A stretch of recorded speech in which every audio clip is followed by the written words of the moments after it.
Good morning, everybody.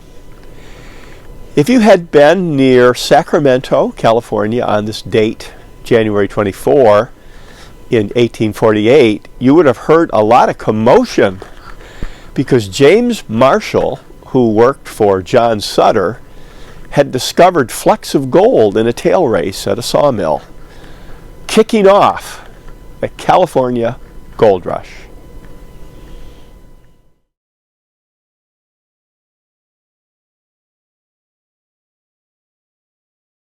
So after the conquistadors came to the New World in the 1500s, the influence of the Spanish was north of Mexico into what is now the southwestern part of the United States. And one of the big efforts put forward by the Spanish was making missions up and down basically the coast of California. And you can see lots of those today. Here's the one in Carmel, for example. So part of our backstory is that California was very Spanish and then it became Mexican.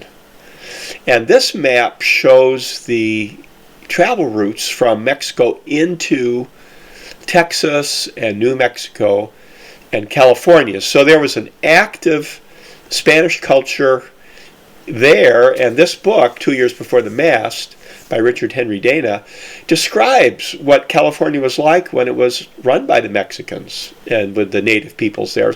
It's a great book. So this is Monterey. This was the main shipping port on the coast of California back in the mid-1800s. And more people arrived here to seek their fortune, and one of those was John Sutter. So here's John Sutter. He's a German. He had worked in Germany for a while, and then he emigrated to the United States, kind of eager to seek his fortune, and one of the first things he did was the Oregon Trail up to the Pacific Northwest. From here he went to Hawaii for a while, then from there up to Alaska, but eventually he ended up in San Francisco. This is what San Francisco looked like in the mid-1800s, and he prevailed upon the local governor of Mexico to let him have some land, and the governor did. So this became Sutter's fort, and Sutter was actually an agent of the Mexican government. He could issue passports, he could deal with currency, and the fort was in Sacramento, and perhaps you've been there in downtown Sacramento. There's a kind of a redone version of Sutter's fort. You'll notice Sutter's mill is to the right there.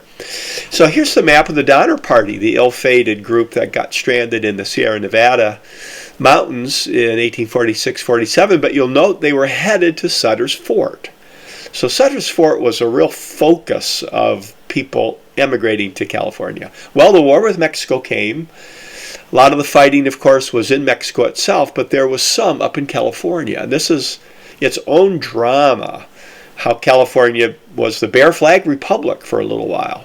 But the war ended, and then it was on this date in January 24, 1848, that James Marshall found flecks of gold here at the sawmill. This is not Marshall in the photo. It's probably the assistant of the photographer. And Marshall worked for John Sutter. So he said, "Hey, John, I found some gold." And they looked at it and realized it was pretty significant. One thing led to another, and eventually hundreds of thousands of people move out west looking for gold. Very few people actually struck it rich. You couldn't really make a lot of money from panning gold.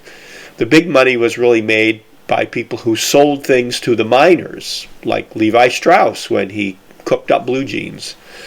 But one of the big effects of the gold rush was the reminder how long it took to sail to California from the East Coast. So how about Panama? And people did cross Panama by land, but eventually the Panama Canal will come. And there was also pressure on the government to get the railroad going. There had been all kinds of proposals for a railroad to California, but once so many people moved to California, that upped the pressure, and the golden spike was driven in the late 1860s. When California entered the Union as a free state in 1850, that put pressure on the country because the balance between North and South was uneven in the Senate, and this is one of the run-ups to the Civil War. But today there's a state park at Sutter's Mill. You can visit it.